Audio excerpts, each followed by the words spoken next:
Bonjour à tous, nous sommes ravis de vous faire cette présentation dans le cadre de l'événement organisé par la WNF. Je suis Aude Verret, je suis la directrice du Sénato, le Collège européen de naturopathie holistique à Paris, et je suis accompagnée pour cette présentation de Daniel Kieffer, qui est le fondateur du Sénato et qui est toujours référent pédagogique au Sénato et directeur du second cycle. Donc, nous allons vous parler aujourd'hui de l'histoire de la naturopathie, de la recherche et de l'environnement juridique en Europe. Donc, je passe la parole à Daniel Kieffer pour la première partie de cette présentation. Eh bien, merci Aude. Bonjour à tous et bonjour à toutes. Deux mots d'histoire, parce qu'on pourrait bien évidemment passer toute une journée sur l'histoire de notre beau métier. Vous savez que nos racines appartiennent à la fois à l'humorisme, comme disait Hippocrate, la science du terrain, et au vitalisme, notre philosophie, qui fait tellement confiance à la vie et aux principes de régénérescence et d'auto-guérison. Et il se trouve que derrière ces concepts fondamentaux, on va retrouver des racines très anciennes en Europe de l'Ouest avec le monde celte, qui d'ailleurs nous a très tôt donné des leçons de médecine environnementale, écologique, avant l'heure. Chez les Sumériens, il y a 3, 4, 6 000 ans, qui avaient déjà une approche corps, âme, esprit tout à fait pertinente. Avec Hippocrate, bien évidemment, pour lequel le docteur Paul Carton a repris quasiment tout le corpus et l'a adapté, ajusté pour ce qui s'appelait à l'époque les médecines naturelles en France et puis en Europe. La médecine Unani, qui est un petit peu moins connue, qui fait la synthèse, c'est vrai, des médecines à la fois perses, indiennes et arabes, et dont on retiendra surtout l'impact en termes de galénique, de préparation de plantes notamment. Le monde essénien, il y a 2000 ans, qui est comme l'impulsion à ce qu'on appelle aujourd'hui le courant de l'alimentation vivante. Et puis, même du côté d'Hermès Trismégiste, en Grèce et chez les Égyptiens, le courant qui aurait nourri l'alchimie, l'anthroposophie de Rudolf Steiner et même l'homéopathie. À partir de là, on a des courants anglo-saxons et latins qui ont été générés. J'essaie de passer ma diapo. Voilà.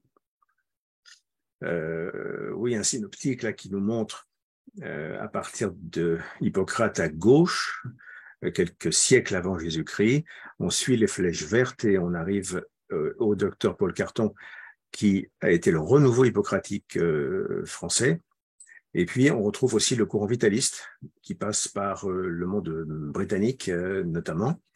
Et puis en bas, en rouge, on voit l'école de Cnide, qui était la concurrente finalement dès l'époque d'Hippocrate, et qui, elle, va plutôt générer le courant symptomatique à l'origine du courant allopathique d'aujourd'hui. On va retrouver ici l'impulsion hermétique dont je venais de parler, avec Paracels au centre, et puis Samuel Hahnemann, le père de l'homéopathie. On va retrouver ici des impulsions égyptiennes, sumériennes, même tibétaines, mais orientales, ce n'est pas le sujet de notre causerie aujourd'hui. Et puis, nous arrivons aux hygiénistes avec le courant allemand. Alors, pourquoi l'Allemagne? Parce que c'est probablement le berceau du courant hygiéniste et en particulier de l'hydrothérapie. On ne va pas détailler tous ces personnages-là, mais on reconnaît notamment des grands noms en hydrothérapie comme Schroth, comme Louis Kuhn, comme Braunschle également. On reconnaît aussi l'alimentation avec Schroth, Gellerthauser, Budwig, et puis certains promoteurs aussi des plantes et des jus de plantes comme Schonenberger ou Breuss, qui sont encore bien présentes dans beaucoup de boutiques bio en Europe. Un mot, bien sûr, sur le curé Sébastien Kneipp. Pourquoi il est important? Parce qu'il a lui-même été l'influenceur, sans le vouloir, mais il a été visité à plusieurs reprises par Benedict Lust. Et donc, tout le courant américain, finalement, va puiser ses origines dans les travaux de ce bon curé Kneipp. On le considère comme le père de la médecine naturelle. On ne parlait pas de naturopathie encore à l'époque. Hein. Et donc, en Bavière, il était ce curé particulièrement convaincu que notre hygiène de vie était fondamentale. Et il donnait des coups de griffe, vous voyez, comme ici sur les corsets, les baleines, les cols durs, les bottines. Laissons le corps respirer. À partir de là, il va mêler en quelque sorte ses prières, ses bénédictions, son eau bénite et ses conseils de bain, de rosée du matin. Et c'est vrai que cette réputation va très très vite échapper à son petit village de Bavière, puisqu'on raconte que tous les grands responsables, notamment politiques, hein, européens, vont aller consulter au début du 19e ou fin 18e ce bon Sébastien Kleip. D'autres fondateurs, pays par pays, en Suisse, pas très connu, hein, c'est pas le pays le plus grand, mais on a quand même Ricli et ses bains d'air et ses bains de soleil. On a Bircherbenner pour l'alimentation, bien sûr, Eret et ses travaux sur le jeûne avec Berthollet. Le bon docteur Catherine Kousmine, qui est plus contemporaine, mais qui a vraiment beaucoup travaillé aussi sur l'intestin, les omégas alimentaires. En Grande-Bretagne, parmi beaucoup de fondateurs, nous aurons deux noms à retenir avec Stanley Leaf et James Thompson, une orientation plutôt nutrition diététique. Et puis, n'oublions pas l'Espagne avec Ferrandis, dont parlait beaucoup Pierre Marchessault pendant mes études, José Castro et Adrian van der, qui ont aussi été des fondateurs dans les écoles de la naturopathie contemporaine. En Pologne, Vincent Presnitz est aussi un des grands fondateurs de l'hydrothérapie, froide notamment. Au Portugal, le docteur Colucci, qui est mort largement centenaire, hein, vous voyez, il n'y a pas d'erreur au niveau des dates, et il était toujours bon pied bon oeil dans les congrès auxquels j'assistais dans les années 80. Et puis le père Himalaya. En Autriche, Maria Treben, qui reste dans les mémoires comme le promoteur de la phytothérapie, hein, médecine du bon Dieu, comme elle disait. Et puis en Russie, deux noms, Johann Schrott, et puis le bon docteur Salmanov, avec son hydrothérapie chaude, assez connue encore dans toutes nos écoles. En France, à gauche, on pourrait retenir Hippolyte Tria, l'un des pères de la culture physique et de la musculation, avec Georges Rouet, Georgia Knapp pour la réflexologie, Georges Hébert pour les activités physiques, Rancoul pour tout ce qui était réflexologie, le docteur David Delatour qui est le père de l'héliothérapie, Marcel Rouet et les frères d'Urville, plus contemporains, plutôt spécialistes en nutrition, en rajeunissement et en magnétisme aussi pour l'un des frères d'Urville. Le courant radical, c'est-à-dire hygiéniste pur et dur, il est minoritaire en France. On se souvient quand même de Vivini et de Mosseri. Et puis un courant modéré avec le docteur Paul Carton, que j'ai déjà cité, Raymond Dextray, Henri Charles Geffroy, Gérard Nizet, les Hérémériens, qui sont pour beaucoup des confrères à nous et des formateurs qui ont beaucoup écrit, notamment au niveau de l'hygiène de vie familiale. La synthèse, bien sûr, revient en France à Pierre-Valentin Marchessault, qui a quand même une double culture intéressante, un cerveau de culturiste et de philosophe. Et puis, tout au long de ses voyages et de ses rencontres, en Europe, mais également en Grande-Bretagne, en Allemagne ou aux États-Unis, il va enrichir en quelque sorte ses connaissances et parvenir à une grande synthèse qu'il va faire dans les années 1940. Et c'est le seul, en effet, qui a rassemblé les 10 techniques naturopathiques, qui s'appelaient à l'origine aliments, eau, air, mouvement, idées, fluide, rayon, réflexe, main et plantes. Un petit peu archaïque, hein, le vocabulaire, mais on est dans les années 40. Et c'est lui qui a structuré les 3 premières cures, les intoxications, revitalisation et stabilisation. Quasiment tous les naturopathes devenus aujourd'hui chefs d'école sont passés par l'école Marchessault, dont André Roux, Passebec, Masson, Rousseau et beaucoup d'autres, et votre serviteur. Et puis on va retenir 2 petites phrases qui ont nourri toutes mes études chez lui. Ni médecin, ni guérisseur, le naturopathe est un éducateur de santé. C'est une couleur importante à laquelle on tient en France. Et puis, ne rien rejeter, tout intégrer avec sagesse. mine de rien, c'est déjà le début de la pensée systémique et aussi de la médecine intégrative. Je passe la parole à Aude pour la suite.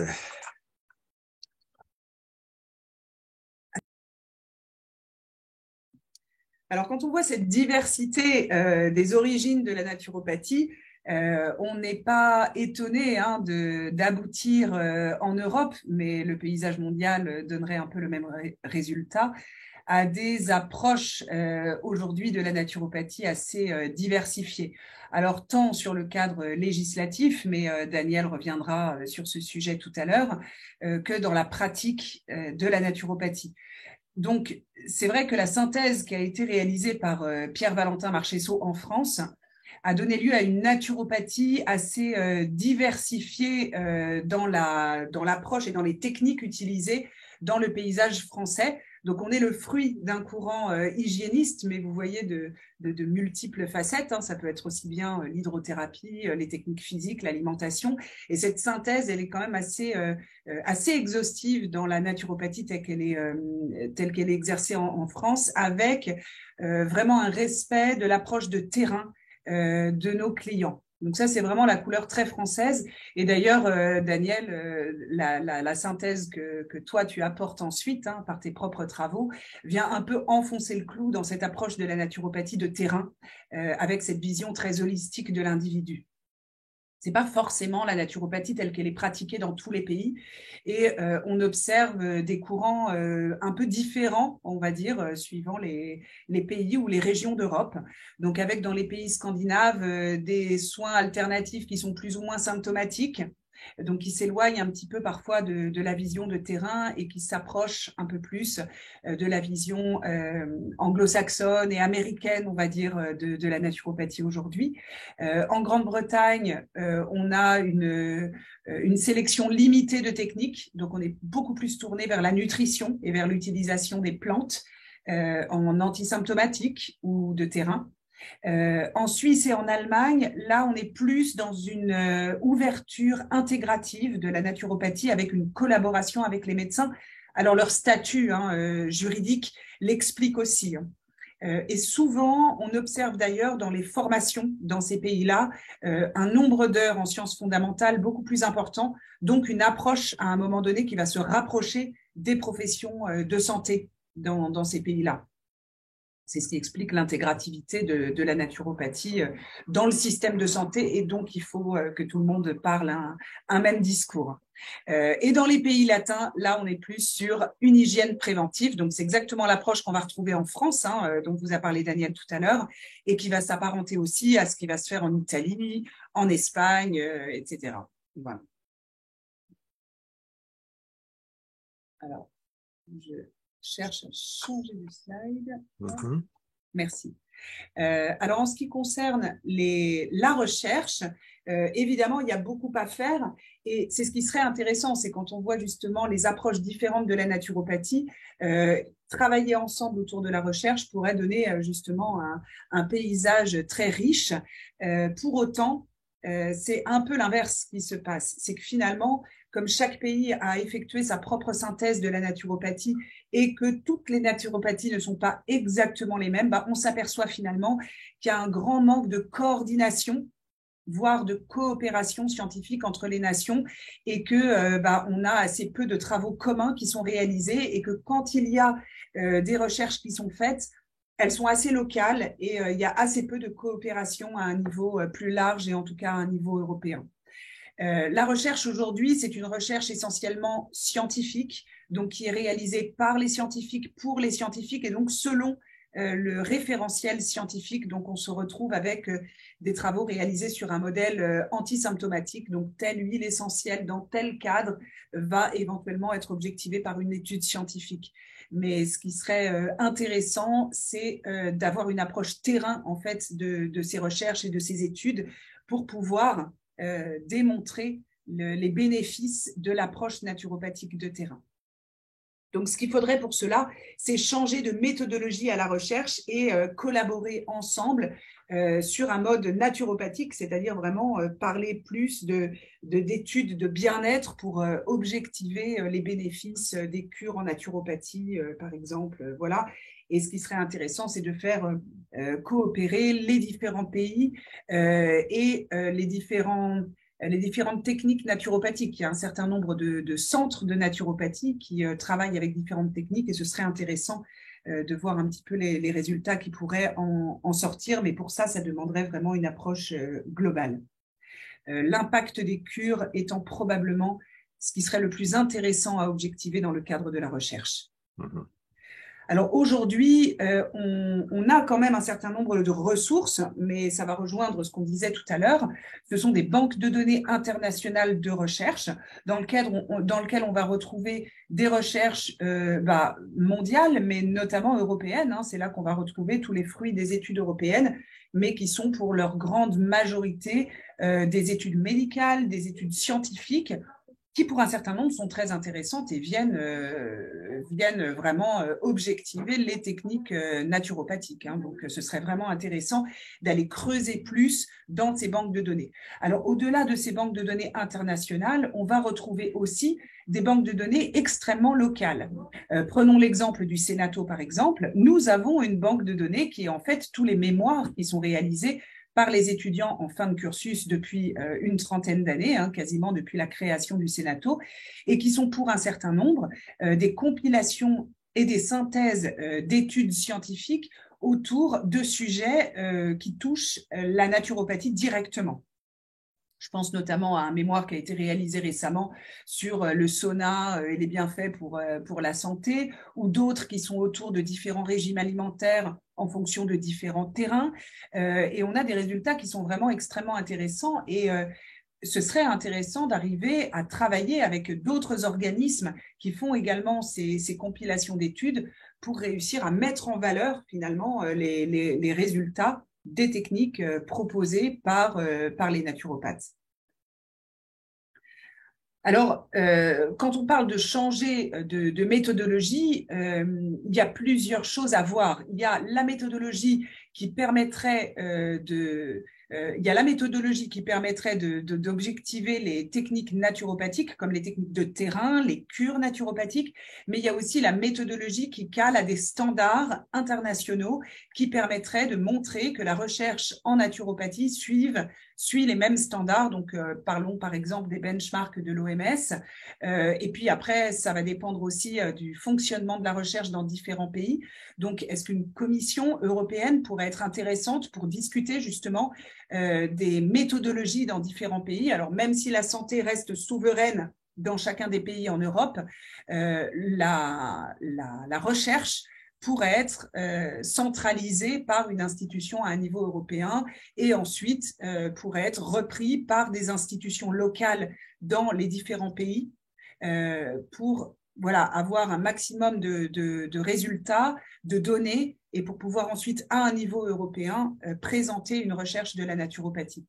Voilà, avec une dédicace spéciale et un hommage à la WNF en Europe, qui donne l'impulsion justement de cette recherche et pour lesquelles je pense que chacun des pays est très conscient qu'on devrait avoir un impact plus important et donner plus de corps à cette recherche.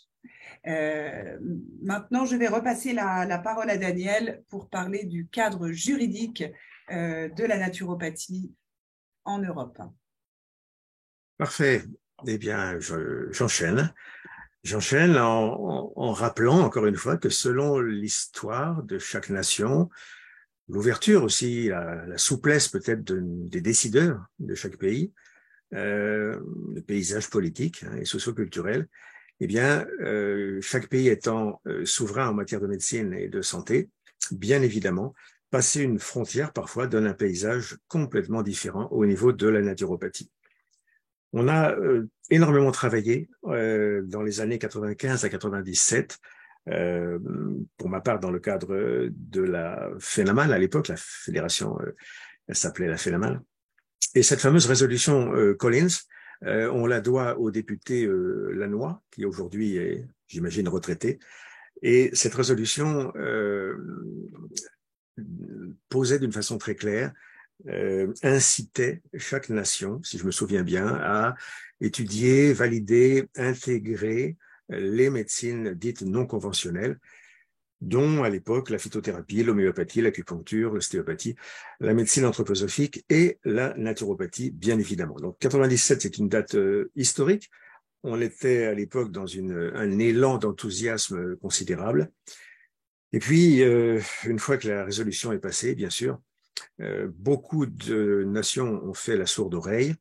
Vous savez peut-être qu'une résolution européenne ne fait pas force de droit. Hein. Elle incite, elle invite à, mais sans plus. Donc, on a eu de petits mouvements positifs, en effet, au Portugal, un petit peu en Belgique, en Suisse, mais la Suisse était plus ou moins dans l'Europe sans y être vraiment, et puis en Italie. Il reste qu'aujourd'hui, nous avons une disparité importante avec des pays qu'on peut appeler rouge, vert ou orange. Alors ce tableau, il n'est pas forcément parfaitement le reflet de ce qui se passe aujourd'hui parce que je n'ai pas accès forcément à toutes les législations en temps réel, bien sûr. Souhaitons que pas mal de pays orange soient devenus verts ou que certains pays rouges soient devenus orange. En tout cas, on doit à Maître Isabelle Robard et à ses travaux, depuis 2007, on doit cette compilation des différents pays. Donc, très rapidement, vous voyez les pays verts, c'est ceux qui nous donnent le moral. L'Allemagne depuis bien longtemps, hein, depuis 1939, une loi qui a été reconfirmée en 73. La Grande-Bretagne, c'est un petit peu particulier, c'est comme un modèle historique puisque il y a un droit qui est dit coutumier. Il n'est pas forcément écrit, mais il est là depuis le XVe siècle, comme en Irlande.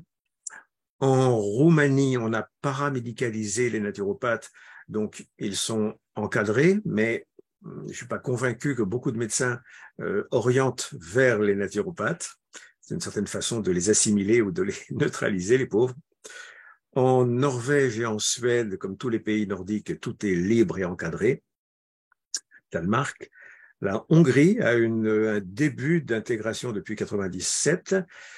La Suisse, avec une votation célèbre de 2009 puis 2012, délivre aujourd'hui des diplômes fédéraux de naturopathes d'un grand sérieux. Le Portugal aussi, et Dieu sait si j'ai suivi cette aventure de près avec mon homologue Manuel Branco. Une loi de 2003, validée 2006, les décrets sont venus qu'en 2015. En tout cas, aujourd'hui, les naturopathes ont un véritable droit de cité, comme aux Pays-Bas. Les pays oranges, c'est toujours délicat d'en parler parce qu'on reste optimiste, mais ça veut dire que le combat est réel. En Espagne, il y avait eu une reconnaissance par les ministères des Finances et du Travail dès 97, qui a été plus ou moins remise en cause, je crois. Les fédérations sont puissantes, hommage à la FENACO notamment, qui nous aide dans cette présentation aujourd'hui. En Grèce, la profession, la terre d'Hippocrate quand même, elle se structure tout doucement depuis 92. Il y a une tradition, je dirais, de médecine populaire, d'herboristes et de guérisseurs qui rend les praticiens assez tranquilles, mais il n'y a pas de cadre, hélas. Italie, en haut à gauche, une ouverture dans beaucoup de régions du Nord. C'est eux d'ailleurs qui ont donné l'impulsion pour la création des benchmarks de l'OMS en 2013. C'était l'impulsion des groupes italiens, bravo. Et puis la Belgique, qui galère aussi pour obtenir sa loi cadre, même s'il y a une relative évolution depuis 2002. En France, vous voyez tout en bas, nous confirmons que nous sommes dans un vide juridique relativement confortable. Et puis on voit des vagues, des coups de griffe qui arrivent de temps en temps. Là, c'est le cas depuis quelques mois en France. La profession est très souvent amalgamée avec des dérives sectaires, avec des manipulations mentales, avec de la charlatanerie. Je sais que quand on est hors de France, on a beaucoup de mal à comprendre ce contexte. Mais voilà, c'est notre histoire. Vide juridique, coexistence donc plus ou moins pacifique avec quelques naturothérapeutes, médecins, qui avaient été formés dans le cadre de la fac de Bobigny dès les années 80. Et puis, les deux pays rouges qui restent aujourd'hui bien difficiles à faire bouger, c'est l'Autriche, où la médecine allopathique a la main mise sur toutes les pratiques, naturelles ou pas, un peu comme au Luxembourg, où il n'y a quasiment pas de praticiens, et tout est encore assez fermé. Voilà pour le paysage européen. Bien sûr, ce qui nous ferait rêver, ce serait une modélisation européenne à taille européenne, parce qu'on n'est pas là non plus pour imiter les Nations Unies, les États-Unis, pardon. Mais l'idée, c'est de coopérer d'une façon intelligente entre médecins et non-médecins, dans le respect des différences et dans le respect des compétences et des limites de chacun. Vous savez que dans le monde aujourd'hui, le Canada anglais est pratiquement la moitié des États-Unis, 25 États sont complètement encadrent parfaitement bien les praticiens. On peut dire que c'est la même chose pour les millions de personnes qui consultent en Chine et en Inde. En Inde, il y a même un ministère dédié à la naturopathie et au yoga. Et dans les hôpitaux, il y a un partenariat tout à fait serein entre les médecins traditionnels, les praticiens acupuncteurs par exemple, ou les praticiens d'Ayurveda, et les médecins institutionnels. Travaux en cours en Australie, en Nouvelle-Zélande. L'Europe, bon, le processus est beaucoup moins enthousiaste, on l'a vu, sauf dans quelques nations. Et en France, ça reste notre objectif. Voilà, je pense qu'on a fait le tour dans le timing imparti. Il nous reste à vous remercier encore une fois, à la fois Merci. nos amis de la FENACO et de la WNF. Merci. Bon courage à tous et à toutes.